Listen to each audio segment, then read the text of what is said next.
പ്രജിത, നമ്മുടെ ശശി തരൂരിനെ വളഞ്ഞിട്ട് ആക്രമിക്കുകയാണ് കോൺഗ്രസിലെ എല്ലാരും. വളഞ്ഞിട്ട് ആക്രമിക്കുക. തരൂരിനെ ഇപ്പൊ പാർട്ടിയിൽ നിന്ന് പുറത്താക്കണം, അങ്ങനെയാണ് വന്നിരിക്കുന്നത്. പുറത്താക്കോ? എന്താ അത് പല സംഭവമൊക്കെ കണ്ടതല്ലേ, കണ്ടു കാണുമല്ലോ, കുറച്ചെങ്കിലും ഒക്കെ വീഡിയോ കണ്ടു കാണുമല്ലോ. പുറത്താക്കോ?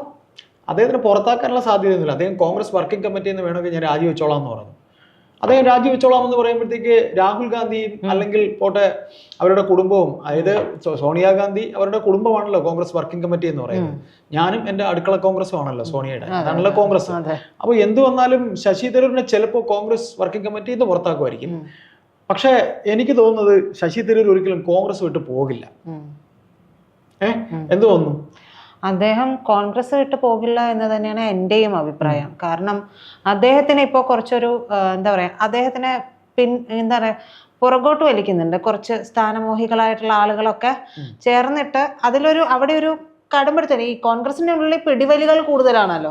അപ്പൊ അതിന്റെ ഭാഗമായിട്ട് തന്നെയാണ് അദ്ദേഹം ഇപ്പോ, അതായത് അദ്ദേഹം എന്നും വിവാദങ്ങളിൽ നിറഞ്ഞു നിന്നിട്ടുള്ള ഒരു മനുഷ്യൻ കൂടിയാണ്. അപ്പോൾ അദ്ദേഹം ഇപ്പോൾ ഈ ഒരു സ്റ്റേറ്റ്മെന്റ് ഇറക്കിയിട്ടുള്ളത് പോലും ഒരു പക്ഷേ വിവാദങ്ങളിലൂടെ തൻ്റെ പ്രസക്തി അല്ലെങ്കിൽ താൻ നിറഞ്ഞു നിൽക്കുക വാർത്താ മാധ്യമങ്ങളിലെല്ലാം തന്നെ, വാർത്താ മാധ്യമങ്ങളിൽ വരുമ്പോൾ മാത്രമുള്ള ജനങ്ങളിൽ ഒരു ശ്രദ്ധ കിട്ടുകയുള്ളൂ. അപ്പൊ അത്തരത്തിലൊരു നിറഞ്ഞു നിൽക്കുക എന്നുള്ള ഒരു അറ്റംപ്റ്റ് ആണ് അദ്ദേഹം നടത്തിയതെന്നാണ് എനിക്ക് തോന്നുന്നത്. ഇതിപ്പോ അദ്ദേഹം ആദ്യമായിട്ടല്ല ഇത്തരത്തിൽ പ്രകീർത്തിച്ചിട്ടുള്ള സ്റ്റേറ്റ്മെന്റ് ഇറക്കിയിട്ടുള്ളത്. ഇതിപ്പോ ഒരു അതും നാഷണൽ ഡെയിലിയിൽ വന്നതുകൊണ്ട്, അതെ, നാഷണൽ ഡെയിലിയിൽ വന്നതുകൊണ്ട് ഒരു ദിവസം വൈകിയാണ് നമ്മുടെ നേതാക്കളെല്ലാം അറിഞ്ഞത് തന്നെ. അപ്പോഴാണ്, അതെ അതെ, അത് മറ്റു മാധ്യമങ്ങളെല്ലാം എടുത്തിട്ട് അലക്കിയതോടു കൂടിയാണ് നേതാക്കൾ തന്നെ അറിയുന്നത്. അല്ലെങ്കിൽ അത് അറിയാതെ പോകുമായിരുന്നു. അപ്പോൾ അദ്ദേഹം പറഞ്ഞു, എൻ്റെ സ്റ്റേറ്റ്മെന്റ് അങ്ങനെ മറ്റൊരു പത്രത്തിൽ ഇംഗ്ലീഷ് ഡെയിലിയിൽ വന്നപ്പോൾ ശ്രദ്ധിച്ചല്ലോ, അതിലെനിക്ക് വളരെ സന്തോഷമുണ്ടെന്ന് കൂടി അദ്ദേഹം പറഞ്ഞു വെച്ചു.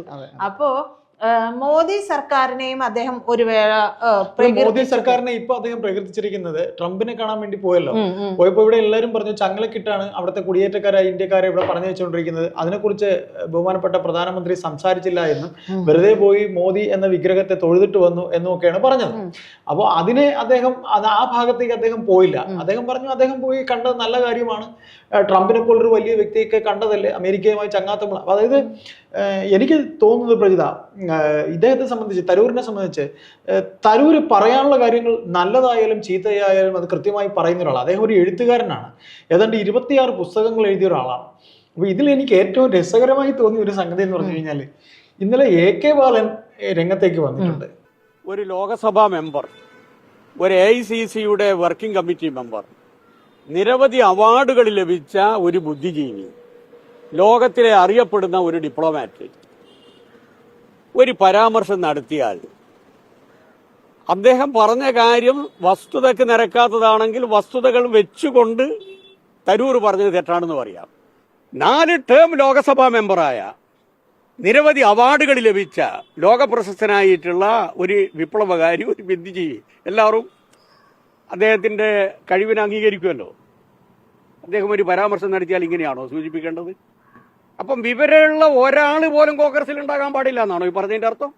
അതായത് കണ്ടില്ലല്ലോ എന്ന് വിചാരിച്ചിരിക്കുന്നു.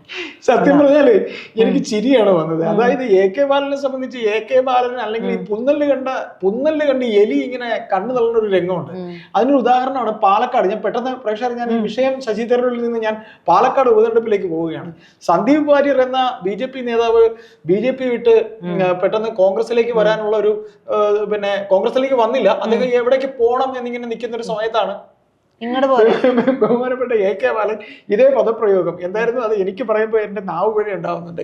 ക്രിസ്റ്റൽ ക്ലിയർ ക്രിസ്റ്റൽ ക്ലിയർ എന്ന ഇതെനിക്ക് പ്രയോഗം ചിലപ്പോൾ തെറ്റിപ്പോകും. അപ്പൊ എന്തായാലും അന്ന് ഇദ്ദേഹം വന്നു നിന്നങ്ങ് വാചകം ഒഴിക്കായിരുന്നു. ആരെ പാലക്കാട് പത്രക്കാർ മുമ്പേ വന്ന് സന്ദീപ് വാര്യർ ഭയങ്കര നേതാവാണ്, സന്ദീപ് വാര്യർ വരണം എന്നൊക്കെ പറഞ്ഞതുപോലെ ഇന്നലെ അദ്ദേഹം വീണ്ടും സംസാരിച്ചു. കാര്യം ഇവിടുത്തെ മാധ്യമങ്ങൾക്കറിയാം AK ബാലന്റെ ആ ഒരു തങ്ക്, അത് നാവ് പിഴ അത് ശരിക്കും ഇവിടുത്തെ മാധ്യമ പ്രവർത്തകർക്ക് അറിയാം. അതൊന്നും അദ്ദേഹത്തിന് പ്രശ്നമല്ല. അദ്ദേഹം വന്നെന്ന് പറഞ്ഞു അദ്ദേഹത്തെ പോലൊരു വിശ്വപൗരൻ, അദ്ദേഹം ഒരു മിടുക്കനാണ്. ഈ കോൺഗ്രസ്സുകാരെല്ലാം കൂടെ അദ്ദേഹത്തിന് ഇങ്ങനെ പറയേണ്ട കാര്യം എന്താ, കേരളം എന്ന് പറയുന്നത് അങ്ങ് നേട്ടങ്ങളുടെ നെറുകയിൽ നിൽക്കുകയാണ്, വ്യവസായ വകുപ്പാണ് എന്നൊക്കെ അദ്ദേഹം തകർത്തു. അപ്പൊ ഏതായാലും AK ബാലൻ ഇങ്ങനെ കാത്തിരിക്കുന്നുണ്ട്.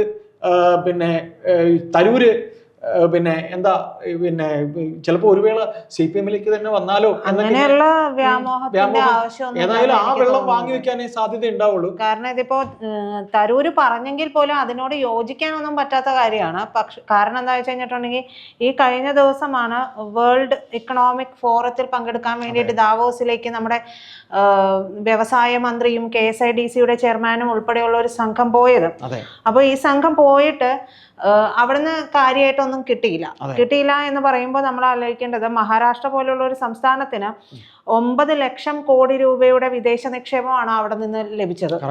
തെലങ്കാനയിൽ 10,000 കോടി രൂപയുടെ വിദേശ നിക്ഷേപം ലഭിച്ചിട്ടുണ്ട്. അപ്പോൾ അത്രയേറെ അവർക്കൊക്കെ ലഭിച്ചപ്പോൾ നമ്മൾ എന്ത് 2 മിനിറ്റ് കൊണ്ട് പിന്നെ സ്റ്റാർട്ടപ്പ് ഉണ്ടാക്കി എന്നാണ് പറയുന്നത്. 2 മിനിറ്റ് സ്റ്റാർട്ടപ്പുകൾ ഉണ്ടാക്കാൻ എളുപ്പമാണ്, വെറുതെ രജിസ്റ്റർ ചെയ്തിട്ട് ഉണ്ടാക്കിയെന്ന് പറഞ്ഞു കഴിഞ്ഞാൽ രേഖയായല്ലോ.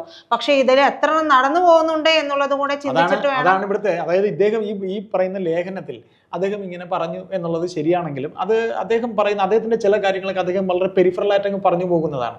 കോൺഗ്രസിന് ഇവിടെ ഉണ്ടായൊരു വിഷയം എന്ന് വെച്ചാൽ സഭയിൽ വരെ ഇപ്പം പ്രജിത പറഞ്ഞ ഈ സംഗതികൾ വരെ രാജീവ് എന്ന് പറയുന്ന ഇവിടെ കെട്ടുകാഴ്ചയായി ഈ പറയുന്ന രീതിയിൽ വിദേശത്തൊക്കെ പോയി അവിടെ പോയി കറങ്ങിയിട്ട് വന്നതല്ലാതെ ഒരു ഉണ്ടയും ഇവിടെ നടന്നില്ല.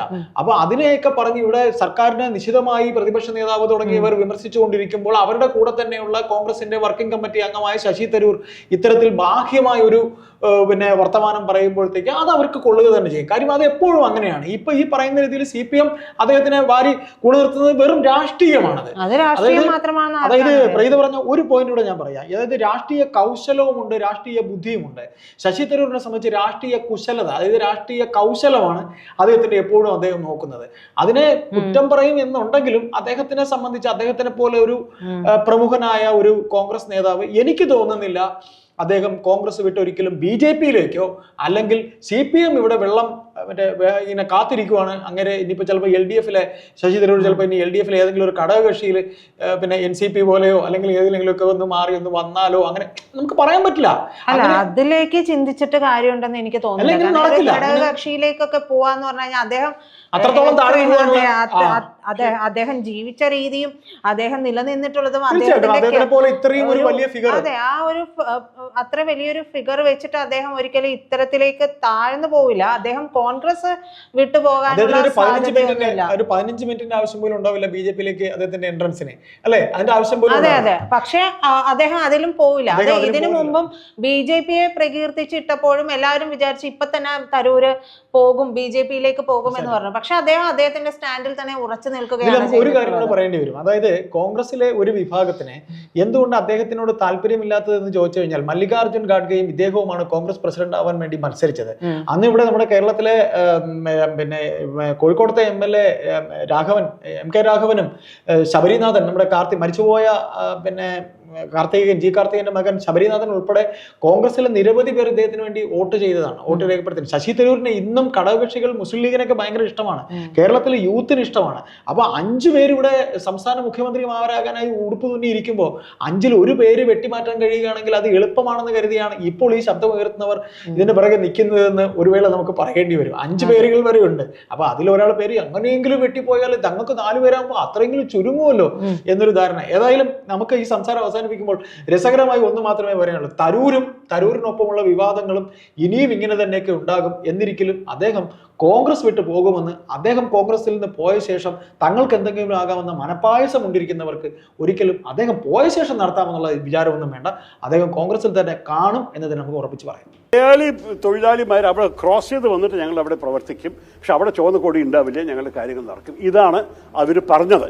അപ്പൊ എനിക്കൊരു അനുഭവം ഉണ്ടായിട്ട് ഞാൻ പറയണത്, നമ്മുടെ കേരളത്തിൽ ഇൻവെസ്റ്റ്മെന്റ് വരാനുള്ള ബുദ്ധിമുട്ട്, ആ റെപ്യൂട്ടേഷനെ ഇപ്പോൾ ഈ ചുവന്ന കൊടി എടുത്ത് നടക്കുന്ന പാർട്ടി എന്നെ ഭരിക്കുമ്പോൾ മാറ്റിയത് ഇത് സ്വീകരിക്കുന്ന കാര്യമല്ലേ? അവര് ഇങ്ങനെ സ്റ്റാർട്ടപ്സിനെ അവർ പ്രോത്സാഹിപ്പിക്കാൻ തയ്യാറാണെങ്കിൽ വരാൻ പോകുന്ന വർഷങ്ങളിൽ വേറെ ഒരു പാർട്ടി വന്നിട്ട് ഞങ്ങളുടെ ഭരണ സമയത്ത് ഞങ്ങൾ സ്റ്റാർട്ട്സിന് പിന്തുണ കൊടുക്കുമ്പോൾ അതിനെ എതിരിക്കാതിരിക്കട്ടെ എന്നും കൂടി ചൂണ്ടിക്കാണിച്ച ഒരു ആർട്ടിക്കിളാണ് നിങ്ങൾ പറയണത്. അതാണ് ഞാൻ പറയണത്. ഈ നോക്കൂ, ഞാൻ ഒരു വിഷയം പറഞ്ഞു, ആ ആർട്ടിക്കിളിൽ എഴുതിയ കാര്യങ്ങളെക്കുറിച്ച് ഞാൻ നിങ്ങളോട് മനസ്സിലാക്കി തന്നു. എന്തുകൊണ്ടാണ് എഴുതിയത്, എന്താ എൻ്റെ ലോജിക്ക്, എന്താ ഞാൻ എൻ്റെ സ്റ്റാൻഡ് ഒരു 15-16 വർഷമായിട്ട് രാഷ്ട്രീയ പക്ഷേ മാറ്റിയിട്ടേ ഇല്ല. എൻ്റെ സ്റ്റാൻഡ് വികസനത്തിന് വേണ്ടിയിട്ടാണ്, ഇൻവെസ്റ്റ്മെന്റിന് വേണ്ടിയിട്ടാണ്, സ്റ്റാർട്ടപ്സിന് വേണ്ടിയിട്ടാണ്. ഇതാണ് എൻ്റെ സ്റ്റാൻഡ്. ഈ നിലപാടിൽ ഒരു വ്യത്യാസമില്ല. ഈ എല്ലാ മാസവും ഒരു ആർട്ടിക്കിൾ എഴുതാനുണ്ട്. ഞാൻ ലോകത്ത് കാണുന്ന ഞാൻ 26 പുസ്തകം എഴുതിയ ഒരു വ്യക്തിയല്ലേ. അപ്പൊ ഞാൻ അതുപോലെ എന്തുകൊണ്ടാണ് എഴുതിയത് പറഞ്ഞ ഞാൻ എഴുതുന്നത് എന്റെ ഓരോരോ വിഷയങ്ങളും ഞാൻ ഇൻട്രസ്റ്റിംഗ് ആയി കാണുന്ന വിഷയങ്ങൾ ഞാൻ എഴുതും. അപ്പൊ ഈ 15 മാസത്തിൽ ഇനിയും എഴുതും, വേറെ വേറെ വിഷയങ്ങളെ കുറിച്ച് എഴുതും. അല്ല, കേരളത്തിൽ തെരഞ്ഞെടുപ്പ് വരുമ്പോൾ കേരളത്തിന്റെ ഭാവിയെ കുറിച്ച് തന്നെ എനിക്ക് ചിന്തിക്കേണ്ടത്. അപ്പൊ അതിനെക്കുറിച്ച് ചിന്തിക്കുമ്പോൾ അതിനെക്കുറിച്ച് സംസാരിക്കും, അതിനെക്കുറിച്ച് എഴുതും. അതൊരു ഒരു ഒരു ഒരു വ്യക്തിയായിട്ടും ഒരു ജനപ്രതിനിധിയായിട്ടും ചെയ്യാൻ എൻ്റെ ഒരു ചുമതലയാണ്. അത് നമ്മൾക്ക് അത്യാവശ്യമാണ്. കേരളത്തിന്റെ ഭാവി എന്തായിരിക്കണം, നമ്മൾക്ക് എങ്ങനെയാണ് നമ്മൾ ഈ നാടിനെ നന്നാക്കേണ്ടത്.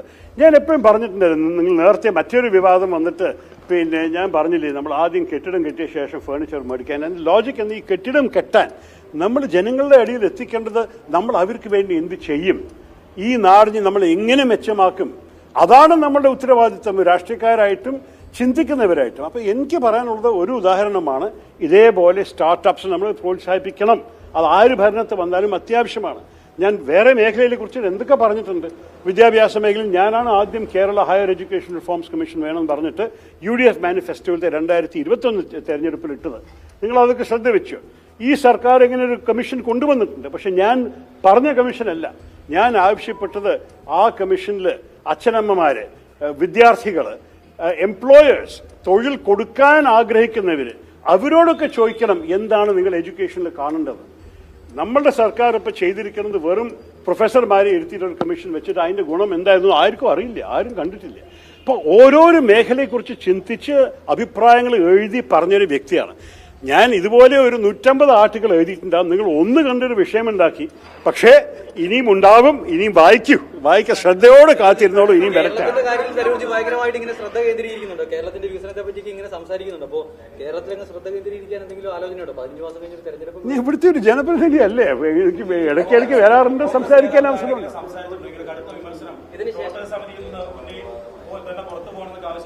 അല്ല, ആവശ്യപ്പെടാൻ ചിലർ അർഹതയാണ്, അവരെ ആവശ്യപ്പെട്ടാൽ നോക്കാം.